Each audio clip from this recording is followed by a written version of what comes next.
پیاری بہنوں اور پیارے بھائیوں، ہم نے 119ویں زبور کا مطالعہ شروع کیا ہے اور آج ہم اس کے چوتھے حصہ پر غور کریں گے جو 25ویں آیت سے لے کے 32ویں آیت تک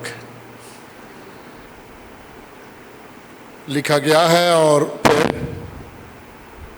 اس مزمور میں جو آج کا خاص حصہ ہے، اس میں خداوند کی شریعت کی فرما برداری کا قصد ہے، ارادہ ہے کہ میں کس طرح خداوند کی شریعت کی فرما برداری کرنے کا عہد کرتا ہوں اور ارادہ کرتا ہوں۔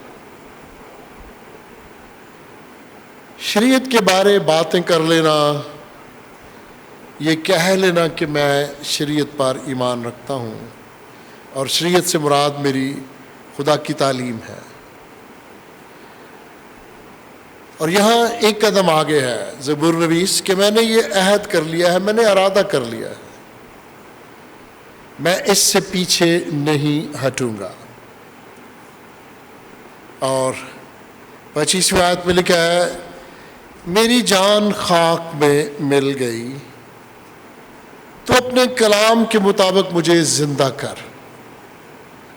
ہم اس مزمور کو کوشش کرتے ہیں آیت بآیت سیکھیں، اس کی تفسیر پر غور کریں۔ میری جان خاک میں مل گئی ہے، اس سے مراد ہے میری زندگی میں بے شمار فکریں پریشانیاں ہیں، میری زندگی میں بہت سے نشیب و فراز آئے ہیں، میری زندگی میں بہت سی چوٹیاں ہیں، بہت سی وادیاں ہیں۔ اور جس انداز سے زبور نویس اپنی زندگی کو بیان کرتا ہے مزامیر کی کتاب میں، اور اگر آپ تواریخ کا مطالعہ کریں تو یقیناً ہماری اپنی زندگی میں اس طرح کے مسائل نہیں ہیں، پھر بھی جتنی ہماری ہمت ہے، جتنی ہماری قوت ہے، اس کے مطابق یقیناً ہماری زندگی میں بھی اتار چڑھاؤ ہیں، فکریں پریشانیاں ہیں، چاہے وہ دوسروں کی نظر میں تھوڑی ہو لیکن ہیں۔ ان فکروں پریشانیوں میں زبور نویس ہمیں کیا تلقین کرتا ہے کہ جب آپ بے دل ہو جاتے ہیں تو دعا کرنا نہ چھوڑیے گا۔ جب آپ بے دل ہو جاتے ہیں تو دعا کرنا نہ چھوڑیے گا، کیونکہ اکثر ہم جب بے دل ہوتے ہیں نا تو دعا کرنا بھی چھوڑ دیتے ہیں اور کہتے ہیں خدا تو میری سنتا ہی نہیں۔ یہ بے دلی کی ایک بات ہے۔ خداوند نے مجھ پہ رحم نہیں کیا، خداوند نے میرے پیارے سے بیٹے کو بیٹی کو اپنے پاس بلا لیا ہے، خداوند نے میری پریشانی کو نہیں دیکھا۔ ایسے میں زبور نویس کہتا ہے بے دل ہو جانے پر بھی دعا کیجیے گا۔ اور پھر اس آیت کا دوسرا حصہ ہے، تو اپنے کلام کے مطابق مجھے زندہ کر۔ اس کی تشریح کیا ہے کہ خدا ہمیں کلام کے وسیلے بحال کرتا ہے، ہمیں کلام کی بحال کرنے والی قوت سے زندہ کرتا ہے۔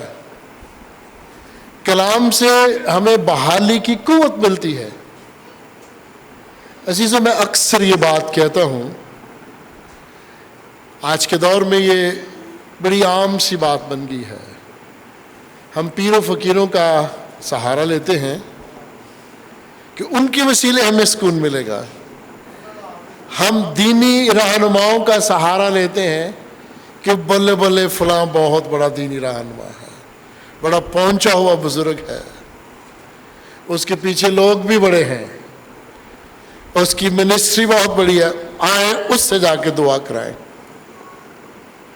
گویا ہم شخصیت پرستی کی طرف جاتے ہیں، انسان پرستی کی طرف جاتے ہیں۔ بھلا سوچئے گا، کیا میں اور آپ خداوند کے پیارے نہیں ہیں؟ کیا ہم اس کی مخلوق نہیں ہیں؟ کیا اس نے ہماری شبیہ ہتھیلیوں پر بنا نہیں رکھی؟ کیا وہ ہمیں پہچانتا نہیں؟ کیا وہ ہمارے مانگنے سے پہلے ہی نہیں جانتا کہ ہم کن کن چیزوں کے محتاج ہیں؟ سوچیے گا، کیا ہم نے اپنی پہچان کے لیے اس سے بات کرنے کی کوشش کی ہے؟ اس سے رابطہ کرنے کی کوشش کی ہے؟ یا ہم کسی اور کو کہتے ہیں کہ تم میرے لیے خدا سے رابطہ کر؟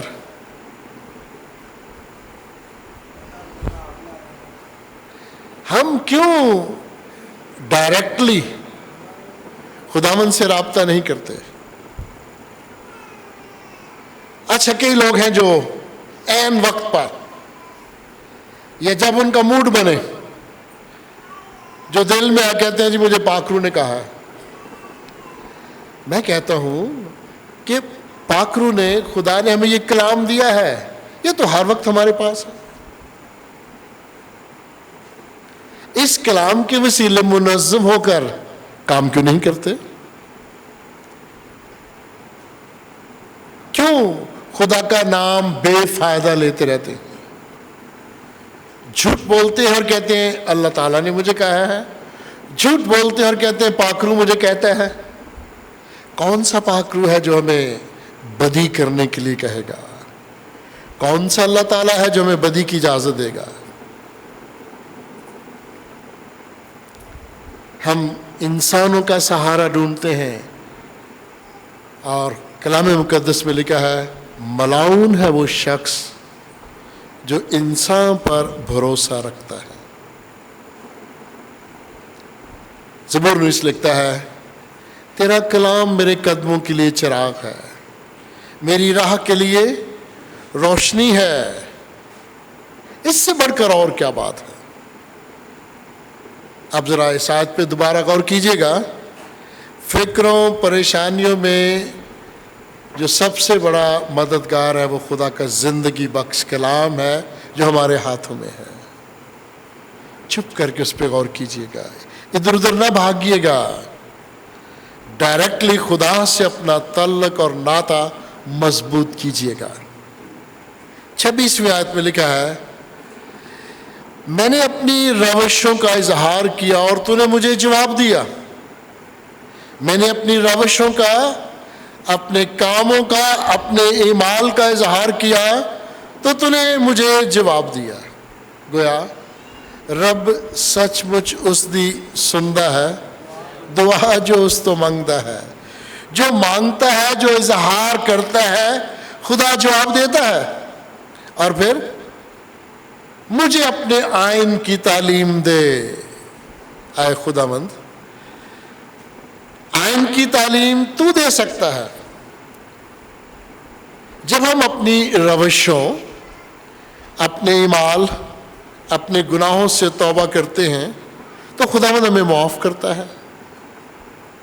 اور خوبصورت آیت ہے، اگر ہم اپنے گناہوں کا اقرار کریں تو وہ ہمارے معاف کرنے میں سچا اور عادل ہے۔ جب ہم اپنی روشوں، اعمال، گناہوں پر غور کرتے ہیں، اظہار کرتے ہیں، اقرار کرتے ہیں تو خداوند ہمیں معاف کرتا ہے۔ اور جب وہ ہمیں معاف کرتا ہے تو ہمارے اندر کی پاکیزگی، ہمارے اندر کی پاکیزگی کی خواہش جنم لیتی ہے۔ معافی کے بعد، اقرار کے بعد ہمارا دل چاہتا ہے کہ اب ہم نیک کام کی طرف بڑھیں، اب ہم جھوٹ نہ بولیں، اب ہم عیب جوئی نہ کریں، سچے دل سے آگے بڑھیں۔ اس لیے زبور نویس لکھتا ہے کہ پاکیزگی کی خواہش بھی ہمیں اے خداوند تیرے کلام ہی سے مل سکتی ہے، میری اپنی مرضی سے نہیں، تیرے کلام کے وسیلہ سے۔ اور پھر عزیزو 28ویں آیت میں یہ لکھا ہے، 27ویں آیت میں اپنے قوانین کی راہ مجھے سکھا دے اور میں تیرے عجائب پر دھیان کروں گا۔ اپنے قوانین کی راہ مجھے دکھا، قوانین کو سمجھنے کے لیے مجھے دانا دل عطا کر۔ میں نے یہاں لفظ بولا ہے دانا دل، یہ 20 دفعہ زبور نویس لکھتا ہے۔ بے شک ہم کہتے ہیں عقل سے بھی اور دل سے بھی، ٹھیک ہے نا، لیکن بسا اوقات جب ہم صرف عقل ہی سے کام لیتے ہیں اور پھر ہم کچھ دور بھٹک جاتے ہیں۔ ایمان جو ہے وہ دل میں بھی ہونا چاہیے تھا۔ عقل کہتی ہے خدا نظر نہیں آتا، دل کہتا ہے میں محسوس کرتا ہوں، دل کہتا ہے میں محسوس کرتا ہوں۔ عزیزو، جب ہم خدا کے معافی کے قوانین کو سمجھ جائیں گے، معافی کے قانون کو، تو پھر ہم اس کے عجیب کاموں پر بھی دھیان کر سکتے ہیں۔ اس کے عجیب کام کیا ہیں؟ ابھی آپ نے 2 مزامیر گائے ہیں، بڑے ہی خوبصورت، اس کی قدرت کے حوالہ سے۔ یہ کائنات کا نظام کتنا بڑا ہے عزیزو۔ خدا کائنات کے اس بہت بڑے نظام کے وسیلے مجھے اور آپ کو یہ سکھانا چاہتا ہے کہ مجھ سے بڑا اور کوئی نہیں ہے، میں ہی خالق ہوں، میں ہی مالک ہوں، تم انسانوں کی طرف اپنی نگاہیں نہ لگاؤ۔ 28ویں آیت میں یہ لکھا ہے، غم کے مارے میری جان گھلی جاتی ہے، غم کے مارے میری جان گھلی جاتی ہے، اپنے کلام کے مطابق مجھے تقویت دے۔ ہر آیت میں کلام پر زور دیا گیا ہے۔ غم کے بارے میں، تاریکی کے لمحات میں، زندگی کے تاریک لمحات میں جب ہماری جان آنسوں سے گھل جاتی ہے تو پھر اے خداوند کلام کے مطابق مجھے تقویت دے۔ پھر کلام کیا ہے؟ لکھا ہے تو اطمینان کا سرچشمہ، اطمینان کا سرچشمہ خدا وہ کیا کرتا ہے؟ جب ہماری جان غم سے گھل جاتی ہے تو اطمینان کا سرچشمہ خدا نیچے آتا ہے، وہ نیچے جھک کر کلام مقدس میں سے ہمیں کوئی آیت یاد دلاتا ہے کہ اس کو پڑھ، اور جب اطمینان کا سرچشمہ ہمیں کلام مقدس کی کوئی آیت یاد دلاتا ہے تو پھر ایک دم سے ہمیں آگے بڑھنے کے لیے تقویت مل جاتی ہے۔ اور میں 1-2 آیت آپ کو یاد کرا دوں، بلکہ خواہ موت کے سایہ کی وادی میں سے میرا گزر ہو، میں کسی بلا سے نہیں ڈروں گا کیونکہ تم میرے، اور ایک اور خوبصورت آیت، خداوند میرا چوپان ہے، مجھے کمی نہ ہوگی۔ تمہارا دل نہ گھبرائے، تم خدا پر ایمان رکھتے ہو، مجھ پر بھی رکھو۔ میرے باپ کے گھر میں بہت سے مکان ہیں، میں چاہتا ہوں تاکہ تمہارے لیے جگہ تیار کروں۔ یعنی غمی میں، فکر میں، پریشانی میں اطمینان کا سرچشمہ خدا وہ ہمیں چھوتا ہے اور ہمیں یاد دلاتا ہے میرا کلام پڑھو، میرا کلام پڑھو، میرا کلام تمہارے قدموں کے لیے ایک خوبصورت رہنمائی ہے، ایک راہ ہے۔ عزیزو، 29ویں آیت میں لکھا ہے، جھوٹ کی راہ سے مجھے دور رکھ۔ بڑا ہی مشکل کام ہے۔ ہم تو کہتے ہیں کہ بھئی وہ جھوٹ جس سے کسی کا نقصان نہ ہو وہ بول لیا کرو۔ ہمارے کئی علماء کہتے ہیں کہ پیٹ کی خاطر جھوٹ بول لو۔ کیوں جی؟ پھر کئی لوگ کہتے ہیں میں تو مذاق ہی کیتا سی جھوٹ بول کے، یہ جھوٹ ہی ہے نا۔ اور ایک دوسرے کے خلاف باتیں کر کے دوسرے گھر میں نہ بھائی میں نہیں بدگوئی کرنی، میں نہیں بدگوئی کرنی، اور کرتے بھی جانا اور جھوٹ بولتے بھی جانا ہے۔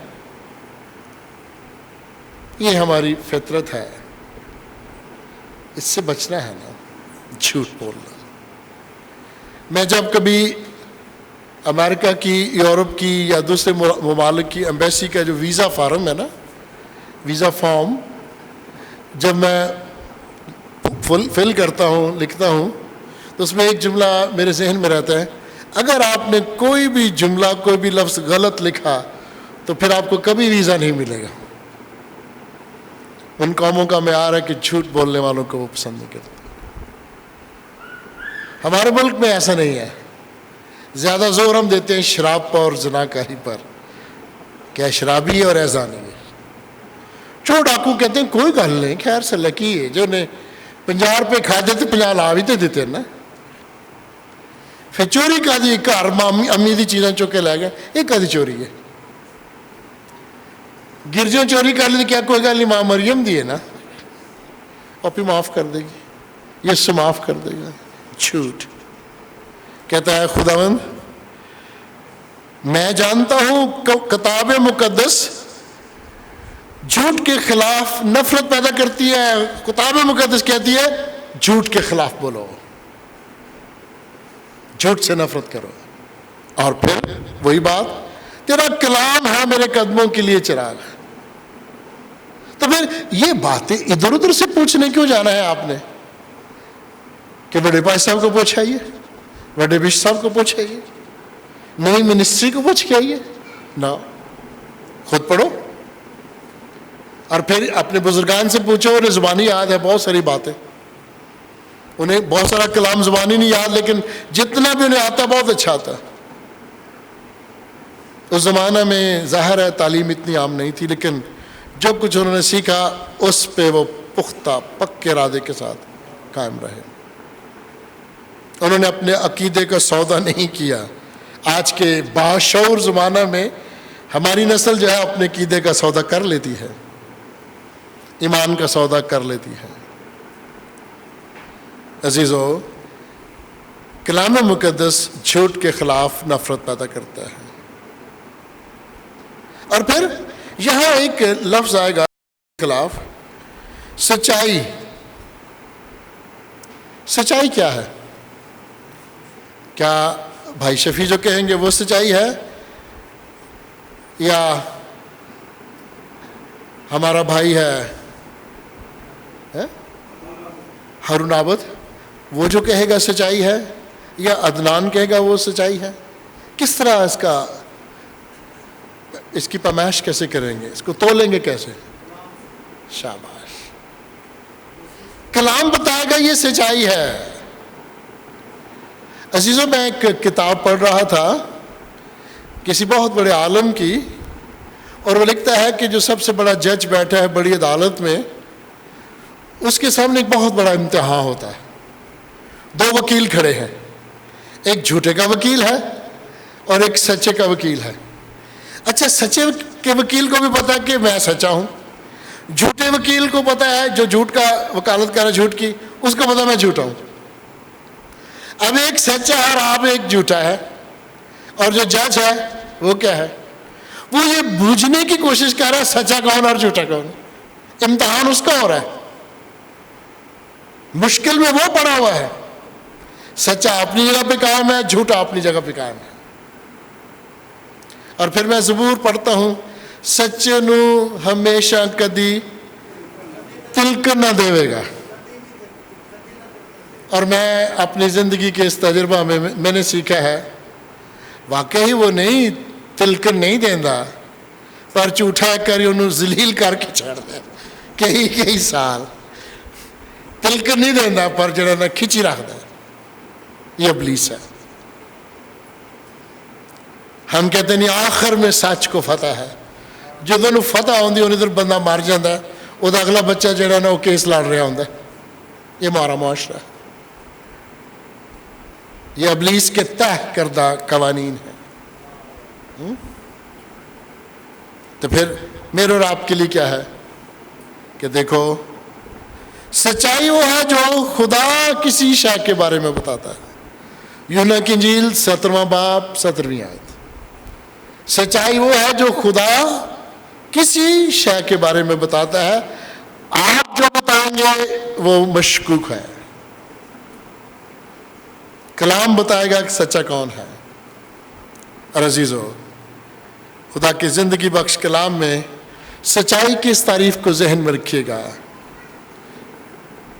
انسانوں کے منہ سے ہر وقت سچائی نہیں نکلتی، انسانوں کے منہ سے ہر وقت جھوٹ نکلتا ہے۔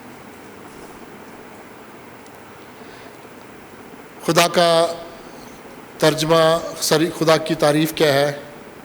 کہ وہ پاک ہے۔ ابلیس کی تعریف کیا ہے؟ یاد ہے کسی کو؟ ہاں، میری بہن نے صحیح کہا، وہ شروع سے جھوٹا ہے۔ اور ایک اور تعریف ہے اس کی، ایک اور ڈگری ہے اس کے پاس، وہ شروع سے جھوٹا اور خونی ہے۔ جھوٹوں کا باپ، وہ شروع سے جھوٹا ہے۔ اور تعلیم یافتہ پڑھے لکھے معاشرہ میں جھوٹے کو کہتے ہیں کہ اس سے بچو۔ وہ کئی گھروں کو آگ لگا دیتا ہے۔ جو شراب پیتا ہے وہ اپنی صحت خراب کرتا ہے، پر جو جھوٹا ہے وہ بہتوں کو تباہ و برباد کرتا ہے۔ اور ابلیس نے ایسی جھوٹ کی آگ لگائی، اس نے جو مائی ہوا ہے اور بابا آدم ہے ان کو ایسا پھنسایا کہ بنی نوع انسان آج مشکلات میں گھری ہوئی ہے۔ پیارے بھائیوں اور پیارے بہنوں، زبور نویس 30ویں آیت میں یوں لکھتا ہے کہ اے خداوند، میں نے جھوٹ کے بارے میں بھی سن لیا، میں نے سچائی کے بارے میں بھی سن لیا۔ وہ کہتے ہیں کہ میں وفاداری کی راہ اختیار کرنا چاہتا ہوں۔ جو اس مضمون کا شروع تھا نا، خداوند کی شریعت کی فرمانبرداری کا قصد، اب کہہ رہا ہے کہ میں نے وفاداری کی راہ اختیار کی۔ خدا کے کلام سے وفاداری جو ہے وہ بہترین حل ہے۔ عزیزوں، میرے پاس پچھلے ہفتے ایک نیا کیس آیا تھا۔ بچہ عقیدہ بیچ کے نئی شادی کرتا ہے، اور نئی شادی کے بعد جب مسئلہ آتا ہے نادرا کا، رجسٹریشن کا اور گلی محلے میں مار پڑنے کا، پھر میرے پاس آتا ہے کہ آپ کوئی مذہبی حل بتائیں۔ میں نے کہا مذہبی حل کم ہے، یہ آپ کچہری جائیں، وکیل صاحب کے پاس جائیں اور جلدی جائیں، اس محلہ کو چھوڑ دیں تاکہ دوسروں کے گھروں کو آگ نہ لگے۔ کہتا ہے جی سمجھ نہیں سی ہو دوں۔ میں نے کہا عمر کتنی؟ کہتا ہے جی 30 سال۔ کبھی سنڈے اسکول گئے؟ نہیں گئے۔ امی ابو رات کو سونے سے پہلے دعا کرتے ہیں؟ نہیں جی، کچھ بھی نہیں، ماحول ہی نہیں ہے۔ ایک اور کیس تھا، وہ بچہ پڑھا لکھا ہے، کہتے ہیں میں تعلیم یافتہ ہوں۔ تو پھر مجھے سکھانا پڑا کہ پڑھا کون ہوتا ہے، پڑھا لکھا کون ہوتا ہے، ان پڑھ کون ہوتا ہے، تعلیم یافتہ کون ہوتا ہے اور تربیت یافتہ کون ہوتا ہے۔ آج میں اس کی تفصیل میں نہیں جاؤں گا، لیکن میری بہت ساری بہنیں جانتی ہیں تعلیم اور تربیت میں فرق کیا ہے۔ جانتے ہیں نا آپ بھی؟ ہمیں تعلیم تو ہے، تربیت نہیں ہے۔ اٹھنا بیٹھنا نہیں آتا، کھانا پینا نہیں آتا، بات کرنے کا سلیقہ نہیں ہے، سڑک پار کرنے کا سلیقہ نہیں ہے، سڑک پہ ادھر ادھر گند پھینکتے ہیں، صفائی کا سلیقہ نہیں ہے۔ یہ تربیت ہے نا۔ بہت ساری باتیں کتابوں میں تو نہیں لکھی نا، وہ تو ماں باپ سکھاتے ہیں نا۔ پیاری بہن اور پیارے بھائیوں، کلام سے وفاداری بہت اچھی بات ہے۔ وہ عقیدہ جو ہم نے سیکھا ہے، ابھی دہرایا تھا نا ہم نے، اس پہ قائم رہنا خداوند سے وفاداری ہے۔ اور اب وفاداری عزیزو خود بخود ہی نہیں آ جاتی، وفاداری بھی خدا کے فضل سے ہی آتی ہے۔ اور یہ براہ راست پاکیزگی کی طرف نہیں، خود بخود کوئی شخص پاکیزگی کی طرف نہیں جا سکتا۔ وفادار اگر ہے تو بھی پاکیزگی کی طرف خود بخود نہیں جائے گا۔ وہ بھی خدا قوت دے گا، خدا زبردست قوت ارادی دے گا، اور پھر وہ پاکیزگی کی طرف اور سچائی کی طرف جا سکتا ہے۔ کیونکہ خدا کا جو کلام ہے، خدا کے جو احکام ہیں، وہی ہمیں منزل مقصود تک لے جاتے ہیں۔ ایک خوبصورت آیت آپ کو یاد کراؤں گا، ایمان کے بانی اور کامل کرنے والے یسوع کو تکتے رہے۔ راستہ اگرچہ ٹیڑھا ہے، اگرچہ پیچیدہ ہے، اگرچہ مشکل ہے، تو ابھی ایمان کے بانی اور کامل کرنے والے کو تکتے رہیں، تو پھر آپ اس منزل مقصود پر پہنچیں گے۔ اور کلام میں نمونہ بھی ہے اور راہ کا بھی ذکر ہے اور منزل مقصود کا بھی ذکر ہے۔ اس لیے زبور نویس کہتا ہے کہ اے خداوند، میں نے وفادار رہنے کا ارادہ کر لیا ہے، اب تو مجھے قوت بخش، اب تو مجھے پاکیزگی عطا کر، اب تو مجھے سچائی عطا کر۔ اور عزیزو، اسی طرح زبور نویس لکھتا ہے 31ویں آیت میں کہ اے خداوند میرا حوصلہ بڑھا۔ حوصلہ سے مراد ہے میرے دل کو مضبوط کر۔ اچھا، یہ نہیں لکھا میری عقل کو بڑھا۔ عقل بڑھے گی تو شاید ہم زیادہ سے زیادہ سوال و جواب کرنے لگے، خدا کہاں ہے، عجیب و غریب سوال کریں گے۔ حوصلہ بڑھا، میرے دل کو مضبوط کر تاکہ تیرا کلام میرے دل میں سکونت کر سکے۔ میرا حوصلہ بڑھا تاکہ میں تیرے فرمان کی راہ میں دوڑ سکوں، تیرے فرمان کی راہ میں آگے بڑھ سکوں۔ اکثر ہم کہتے ہیں کہ عقل کے نسبت جذبات کا زیادہ عمل دخل ہوتا ہے دین میں، ایمان میں۔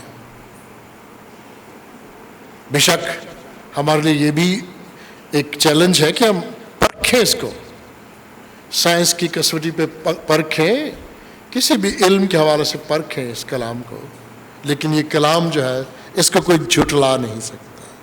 اور جب ہم اس کو پرکھنے کے بعد ایمان لے آتے ہیں تو پھر اس کو دل میں جگہ کرنے دیتے ہیں۔ میں نے تیرے کلام کو اپنے دل میں بسا لیا۔ دل میں بسانا بڑی اچھی بات ہے۔ اور ایک اور خوبصورت آیت ہے، خدا کا روح ہمارے دلوں میں بسا ہوا ہے، سکونت کرتا ہے، دل میں بسنے دے۔ ہم جن سے پیار کرتے ہیں نا، انہیں بھی کہتے ہیں یہ میرے دل میں بستا ہے۔ آئیں خداوند کی زندگی بخش کلام پر غور کریں، خداوند کی شریعت کی فرما برداری کا جو قصد ہے وہ کریں۔